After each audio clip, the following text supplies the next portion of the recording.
জয় শ্রীকৃষ্ণ সবাইকে। আজ আমি বানাতে চলেছি আমসত্ত্ব। ফার্স্টে আমি এখানে দুটো আম কেটে পিস পিস করে নিলাম। তারপরে হচ্ছে এটাকে ভালো করে ধুয়ে সিদ্ধ করে নিলাম। তারপরে এখানে আমি মিক্সার গ্রাইন্ডারে গ্রেট করে নিলাম।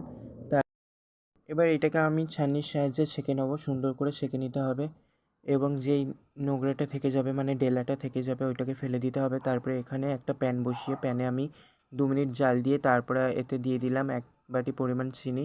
তারপরে এতে কিছু মশলা দিলাম, লঙ্কার গুঁড়ো এবং বিট নুন দিয়ে ভালো করে মিক্স করে নিলাম। আপনারা চাইলে আরও আপনাদের ইচ্ছা মতন মশলা দিতে পারেন, যেমন ব্ল্যাক পেপার।